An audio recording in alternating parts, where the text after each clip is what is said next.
Sony is cutting around 250 jobs from its recordable media business key manufacturing hub in northeastern Japan. The planned job cuts come amid a decline in demand for traditional storage formats such as Blu-ray discs, with streaming services now the norm.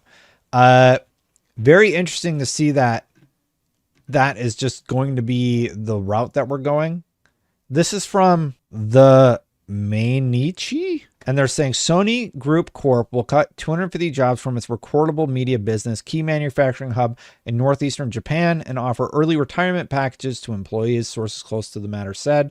The planned job cuts come amid a decline in demand for traditional storage formats such as Blu-ray discs, with streaming services now the norm. You can tell me about how much you love physical media and how bad it is that we're getting rid of physical media. Heck, I might even agree with you on a lot of those topics. But the reality is 90% of sales are digital. So the requirement for manufacturing disc has shrunk to the point where distribution, manufacturing, getting it on store shelves is less necessary to turn a profit than it was before. And to talk about this for just a second, we're going to turn on over to Pirate Software, who talks about game prices and how you always see people talk about, oh, you know, Secret of Mana was $69.99 back in the day. Why hasn't game inflation hit everything else? Well, let's go listen to Pirate Software really quick. I think I have this set up and hear what he had to say about the whole situation, because I thought it was quite insightful. What do you think of $100 plus games? So there's a couple of things that are really interesting about this. Back in the day, a Super Nintendo game was $69.95. That's how much Secret of Mana cost when it first came out. Everybody uses this as ammunition to talk about, like, oh, games have to be $100 now because back in the day they were $69.95. But the world has changed, and he's going to break it down. Like, this guy makes video games. So he's just saying, like, most games are sold digitally now. So you have less cost to distribute. It's a narrative. The narrative that, like, we have to pay more it's just one that people just aren't going to go for. Let's go pull this up. Inflation calculator. And what year did Secret of Mana launch? August 6, 1993. And we're going to go from August 1993, and we'll go to April of 2024, and we're going to say $69.95. If you were to buy that Super Nintendo game today, in today's currency, it'd be $151.47. That would be the cost. Dramatically higher, right? And obviously, so that's where the argument stops for most people. They're like, slam dunk, mic drop. Why I love this video, why I'm sharing this video with you today, is because this guy makes games, and he lays out why that is just a narrative that gets perpetuated that makes consumers pay more money. And we get less. We get less now than we did before. And they're paying less for the entire process of getting games to us. Like, you need to make another disc. You're not really making another disc. You're just adding another code on Steam, which costs you nothing. Steam takes their 30%. His dad made World of Warcraft. So, like, yeah. The reason they were so expensive back then is because of physical distribution. That's the reason. We don't have that anymore. You don't have to make a cartridge. You don't have to put it on a store shelf. You don't have to physically ship it. You don't have to do any of that. We have digital distribution. It costs nothing. I have sold tens of thousands of copies of Heartbound, and it has cost us nothing. So when we're looking at this versus that, it doesn't make sense. We can't even make a comparison there. Steam still takes 30%. I greatly appreciate this perspective, because for so long, like, this narrative I see online where people are begging to pay more money for things is insane to me.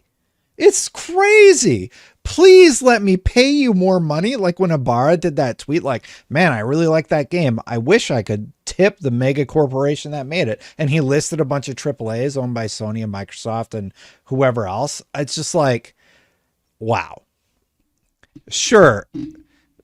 Go find somebody who worked on the thing that you liked and send them $20 on PayPal, you know, and say, hey, buy your team some donuts or something. I don't know. Yeah, Pirate Software is really good because he has a unique perspective that nobody else has. And the thing that drives me crazy is I saw people getting all upset about my last stream where I'm just like, hey, look, physical media, it's just not being purchased like it used to. So like you can be as mad as you want about it. And heck, I might agree with you that I like the days when we got a complete game on the disc. Do you know how often that happens? Between day one patches and all this other nonsense that's going on with gaming right now, where they're trying to get another dollar, get their retention metrics up, get all this stuff. It's really frustrating from a consumer perspective. And everybody, and all I ever see out there is people begging to spend more money. What? No, it's just not something I'm ever going to get behind. You're not going to convince me that, you know, the mega corporations have our best interests at heart. Are you serious? Yeah, you really think the mega corporations care? Come on. No, they don't. When I make a Steam key, and that key is for a $10 game, and then I sell that on Humble Bundle, what is the percentage that Steam takes from me? 0%. Steam only takes 30% of the sales you have on the Steam platform. Only on the Steam platform. Further than that, if you have trading cards for your game, which you always do, you make those yourself. Very easy. Whenever one of those sells between one player and another, there's a community market fee. Steam gives the developer the community market fee. That ain't 30%. That's a lot less than 30%. Depending on how you strategize your sales, it's dramatically less than 30%. And Steam, I don't know what the trading cards are. Parallax had a really quick comment here. In the 90s, games were already over $60, even on the SNES, but Sony came in with CDs for the PlayStation with a flat rate of 50. That changed the game because they were competing to get market share, right? And I really appreciate the days when people were fighting to make the best thing they could for you. And I feel like it's tipping a little bit too far in the other direction where they're trying to make the best thing to manipulate you into paying more money. And I don't get why that's a controversial take. I don't think it is for most people. I think most people are like, I want the best deal possible. Period. You want to know what a good deal is? Those 360 deals I started the stream with where games are less than $1. That's a good value. does not charge you for the distribution of your patches or the game itself outside of that 30% cut. Isn't that literally pennies, though? No, no. Very funny. So the way that I look at this right now is this doesn't make sense. We live in a time of digital distribution, and the way that I see sales of games is like this. If it's $1, people see it as shovelware. If it's $3, they see it as an arcade game. $5 is a premium arcade game. $10 is an indie game. $20 is a premium indie game. If I sold a game, I would probably sell it for $5 to $10. Like if I ever made a game, I said I was going to someday. Who knows if that's actually ever going to happen? I don't have enough time in my life. But I would probably want to price the first game I ever made in that $5 to $10 range. I think anything below $5, I just think it gets the negative connotation. To his point, I think it gets sort of a negative connotation associated with it. Somebody in chat said Chrono Trigger was the first game I ever pre-ordered, $84.99 plus tax. That sounds like a Canadian price to me. SOT-nist. Are you in Canada? Because I remember I bought Sonic, and I remember it being about that price on the Sega Genesis. I had a paper route. I got Sonic, and I remember it being about that. Anyway, let's continue on. Anywhere from 10 to 20 is a premium indie game. $40 is a day game. $60 is AAA. And anything 70 or above is a scam. That's the general way that people feel about games. He's talking about perception, not what it actually is. Obviously, a lot of the AAAs are 70, but yeah, I think genuinely online, this is how people think. That I've seen so far. Like, this is the limit. Anything 60. above that, and people hate you. Whether they feel it's worth it or not. The problem is this. The ones saying this, unfortunately, don't matter. As awful as that is, because there's multitudes of people that are just buying the games anyway. An insane number of people that don't take any part in online discourse, don't take any part in talking about $70 game, don't take any part in any of this, and just buy the $100+ copies every time. You will find very quickly that the double down versions of games, instead of the $70 version, the $110 version, you'll find that these ones sell more than these ones. there's a few reasons for that. Actually, they bundle they upsell you to the 110 version by default. Like the new seasons of Destiny, the first thing and the easiest thing to find is the $100 version of the game. If you go to the Steam store, it's get the $100 version. Any game that's coming out, the first thing you're going to see, I bet you, is the $100 version of that game. You're going to have to do a little bit of work to find that $60, $70 version of the game. And that's an upsell strategy that they utilize. Almost every The deck is stacked against you. Like, you're looking at that 110. Go like Star Wars. They have all the different prices. Like, yeah, sure, you can get like the $60, $70 version, but really you want this $100 version so you get the 3-day early access. But really, we want you to subscribe to our thing because you're going to forget and you're going to leave it on for 10 years. every time. And if it is a $70 game, it'll likely have MTX in it that will end up making it sell more than this every time. And the reason they add those MTX is because game development costs have gotten so insanely out of hand that they're basically required to add microtransactions in any game. First player or single player, multiplayer, whatever, has to have microtransactions in it. Concord, I bet you that's going to be crammed full of microtransaction stuff. The gun skins, the little gem that dangles off of your gun, the paint that you can put on your one hand, and then the paint you can put on your other hand, and the silly hat that you can wear, and you know the face paint that you can put on your character, the Nicki Minaj character that comes out. All those, like, is anybody else tired of this? Like, everybody just buys this stuff, but I just don't. I just don't buy any of it because all those microtransactions just super are not for me. I'm going to forget about this game in like a year or two, right? Like I'm not going to be playing Call of Duty for that long that I'm like, remember when I got the Gorilla Glove and I spent $70 on it? And I think right now people just don't have the dispendable income that they used to. So they're not like chomping at the bit to buy the $12 Destiny emote, right? The reason that the business model works this way is because people spend money on it. This is normal business for the games industry. The idea that spending money on a microtransaction is supporting the devs, it's so silly. No, you're not really supporting the devs. Like, the devs in the industry needs to wake up and stop thinking that they need to add microtransactions where they take stuff out of their product so that they can upsell you within their own organic product. Because the $100 that I spent on Destiny, that's not enough. Like, I spent $100 this year and that'll give me access to all the seasons. Codes are provided to me for Destiny coverage. So I don't pay for that because I work in media, right? But the average consumer is spending $100 on Destiny and you get access to the seasonal content. But I bet you they're also spending $5, $10, $12 here or there on an emote that they like or that skin. And they keep the game alive. But unfortunately, they're just transactions. They're not microtransactions. If we collectively stopped spending money on MTX, here's what would happen.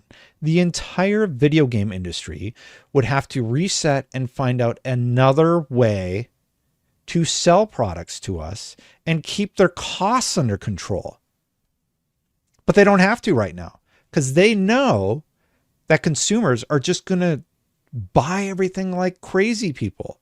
You're going to spend $70 on your game and you're probably going to spend $20 on a bundle of silver or whatever it is in your video game a few times a year.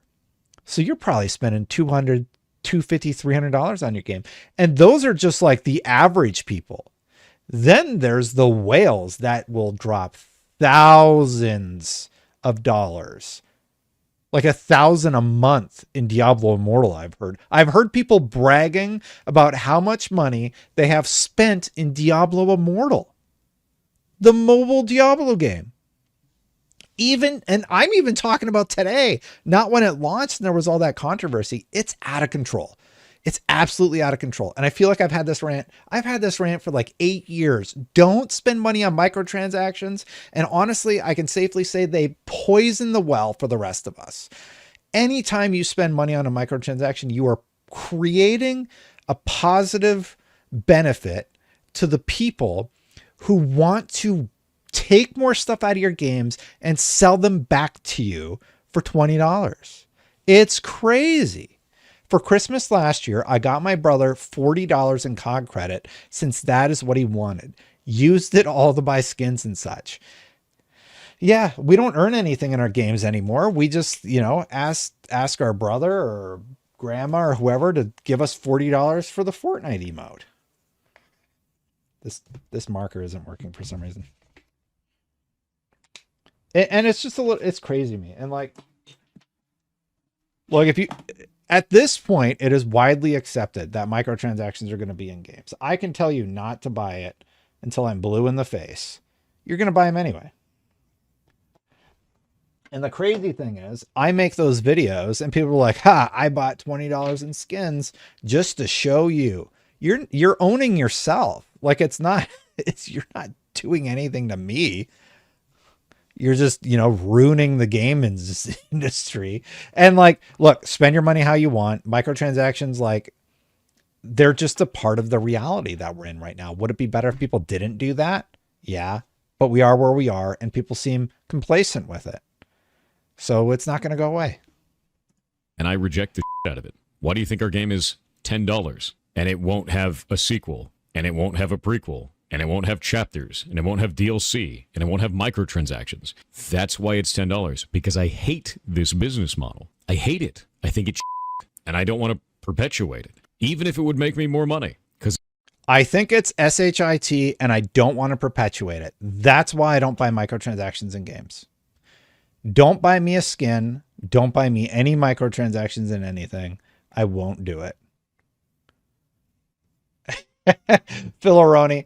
Well, it's literally me. So like, how people talk like, oh man, I wish I could support the developers. Well, you're supporting me doing these streams when you leave a super chat. You buy a microtransaction in a game, you're supporting an economy system that Microsoft wants to continue because the game they spent $200 million on generates $500 million because they ripped out all the cool skins and sold them to you at $5, $10, $20 a pop, or, the $60 horse in Diablo. So I think it's a little bit different than buying a microtransaction for a Diablo horse versus tipping Destin $2. But I hear you.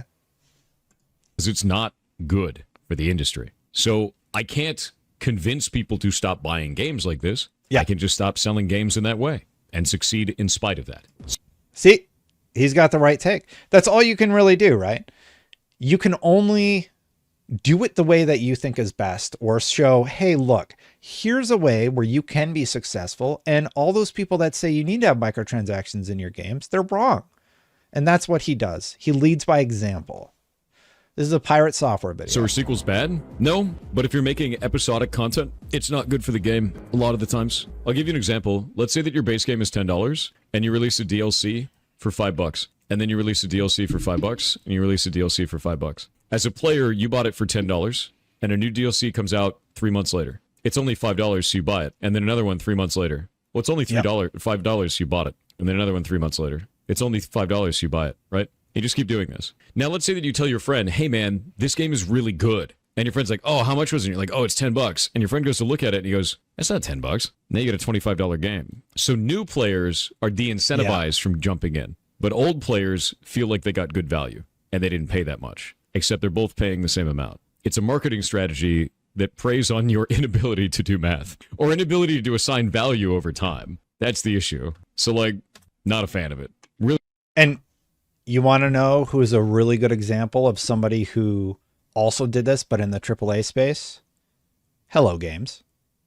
How much did their last expansion cost? Can anybody in chat tell me how much the Hello Games expansion costs?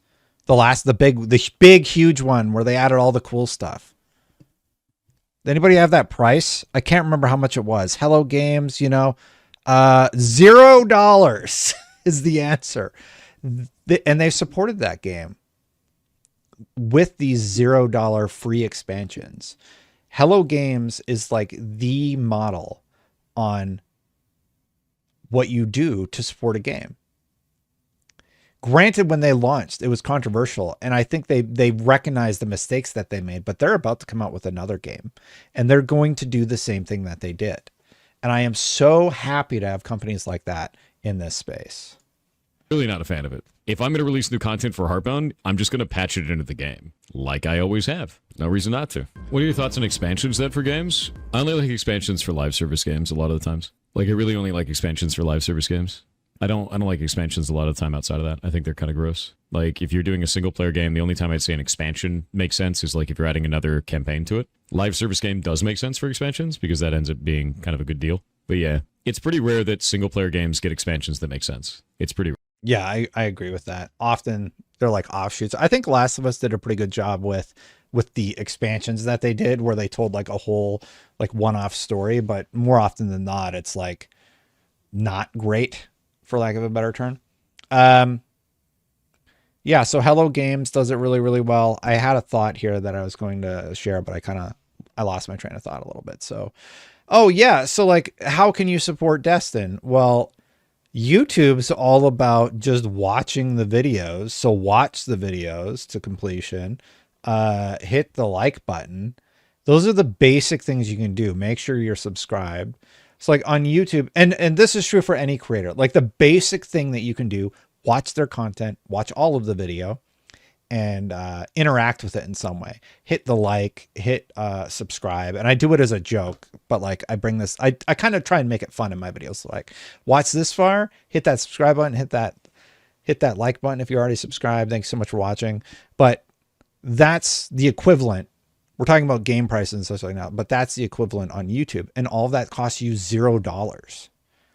Like, you don't have to do anything here. And then of course, the membership stuff, like that's like, if you really like a creator, you can become a member and just be like, I like what you're doing here and I want to support you monetarily. And that's sort of like the next step that you can take. Big shout out to my members, by the way, while we're talking about it. But somebody made the correlation. The reason I'm bringing that up is because people were making the correlation in chat. And I do really appreciate people that do watch the videos, even if you're not a member or whatever, because watching, subscribing, and or even just hitting like, it helps. I have a CTR of like 12% because my community is awesome. And the live streams, you know why I keep doing them on Sundays? Because 453 people keep showing up every time I do them. I really appreciate the heck out of you guys watching. So like, just to make the parallel to retention metrics, like this has been great. And it is nice to see the community increasing. Rare. What about the infamous Oblivion Horse Armor DLC? I think it's ass. Like, obviously. Not a fan of that. Risk of Rain? Risk of Rain wasn't an expansion. That was a totally new game. We went Risk of Rain to Risk of Rain 2. It's a completely different video game. That's fine. What about Vampire Survivors? I actually don't like Vampire Survivors. I didn't like the fact that they went from a $3 game and then sold millions of copies and then made it $5. Yeah, that's weird. Like, why? Why did they do that? There's no reason for that shit. Makes no sense. Bro gets mad. I love Vampire Survivors. I don't understand why they increased the price. It has to be part of some sort of marketing deal. From $2 game to $5 game? Yeah. Do you know why? Because there's no reason for that. If you have a $3 game and it sells millions of copies, and then you change that price to $5, you have a small team that has more money than they'll ever need, and you've changed the price to $5 after it becomes popular. If I took my game that was $10 and I made it $12 after it became popular, would you feel good about that? You'd hate. How would you feel about that, chat? Like, do you agree with his point? Do you think it's at least strange that Vampire Survivors went from $3 to $5 after they were popular? Like, that team's what, 3 people? It's a very small team.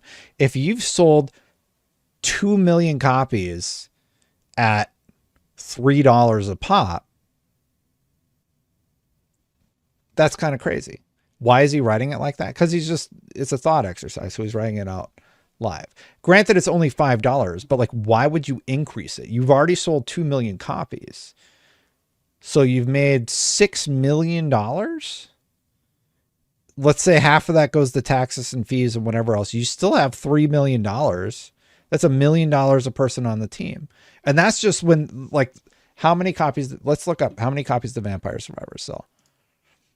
How many copies? 2.5 million copies sold. That was as of April 2022. Wow. So, yeah, that's a lot. Imagine today, like where they're at today. So that's nuts. And that's a small team. Anyway, let's continue on. Hate it. Just Well,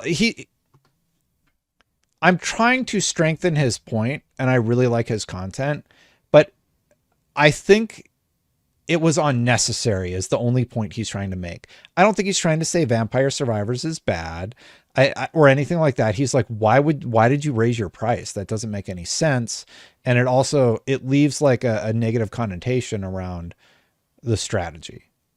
I don't think he's saying the game is Vampires. Nobody thinks that game's bad. That game's awesome. just like I do. It's like, because there's no reason for it. Yeah. The only time that we ever have to change prices is when there's dramatic shifts in the valuation of individual currencies. Currency exchange rates is the only time we have to raise prices. And that's what happened. Honestly, that's what happened with the Xbox. And that's what happened with the PlayStation. Currencies in the UK and Japan plummeted.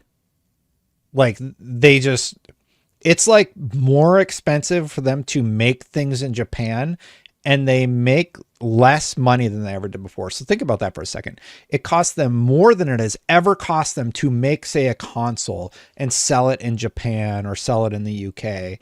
And they make less money because the dollar is worth less money. Am I defending the mega corporations for doing all that? No. In my opinion, they should eat the cost, because they marketed it as such. The fact that we live in a world where halfway through your console release cycle, you increase your prices is insane to me. I think they should have just come out with a new console and reduce the internal component price to make it so it was more profitable for them in the territories they're talking about. But that's why it happened. And why things happen and how I feel about it are often two different things. You can rationalize and understand the reason for something and still think it's kind of weird that the consumer ends up footing the bill for something that you weren't prepared for. Anyway.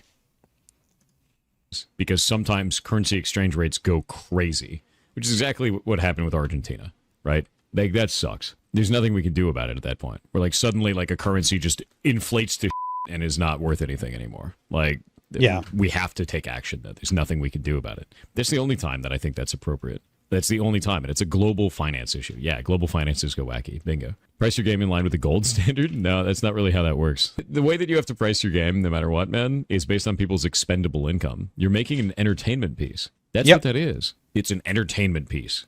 People don't need to buy your game. They don't have to. So you have to price it based on people's expendable income inside of that. He's right. And look what's happened with the movie industry. Like, movie theaters sell the movie ticket, but in order for a movie theater to continue to exist, you got to buy that $75 bucket of popcorn or the collector's edition Dune somewhat sexualized popcorn bucket for I didn't know how else to say it, right? We all saw the Dune popcorn bucket. It was funny. And I love that Deadpool and Wolverine just leaned into it. It was so perfect. Like, they're just very aware of what is happening in the moment. So yeah, movie theaters mark up the price of all of the stuff surrounding it, and they make a little bit off of the ticket sales. It's like, again, another way where you're fleeced. And what's happening to movie theaters? Movie theaters are actually a really good parallel to look at, like, what the game industry is doing right now and what happened with movie theaters. So movie theaters, the ticket price didn't change too much. They tried like subscription stuff and all that wackiness. And then ticket prices didn't really change, but popcorn's like $75. I'm exaggerating, obviously, but yeah. I feel like video games are going through a somewhat similar scenario as what movie theaters went through. If you think about it, I mean, it's a weak comparison, to be honest, but like their popcorn is the $12 skin that you have to buy, right? They're offsetting their development costs by all that stuff. Corporation all panic after all the bad stuff that happened. They're expecting a new economic apocalypse by hoarding all the money they can. No, like they already had a ton of money. I don't think it has to do with any of the stuff that happened in September 2008. Like, yeah, I don't think a new apocalypse is coming, but it's certainly not been great. That area. Disposable income is what you're targeting. What about board member bonuses? Gross. Yeah, it's gross. No, you don't have to buy it. I price ours based on a Big Mac. It's about a Big Mac and a half. Yeah. You want people to buy, what is this? You want people to buy your product? Make it affordable. Bingo. Yes. Make it affordable for each region, too. Always make it affordable for each region. You have to think about what the economics are of each region that you're selling the game in. And you have to think about specifically how much disposable income people in that region have. Yeah, regional pricing. Always regional pricing. Always. And then you price it appropriately based on Obviously. It's very easy. Just takes a little bit of effort, right? Are you in favor of microtransactions in the game if the game is free? I'm in favor of microtransactions if they are cosmetic in nature and nothing else. There's no reason for it. There's no reason for anything else. Cosmetics only. How do you make the art for your... I personally, like, I actually don't like I don't like microtransactions, period. I think they're poison. I think they poison the well of the entire games industry because they sell so well. And anytime you're doing a cosmetic microtransaction, that's something that could have been put in the game in order to incentivize the player to play your game more and earn it, and then have a cool thing to show off to their, for like, look, I did the crazy thing in XYZ game. Then yeah. Chris, don't worry about it. Just hit the subscribe button, hit that like button. So yeah, like, no, I'm not a fan of any microtransaction whatsoever.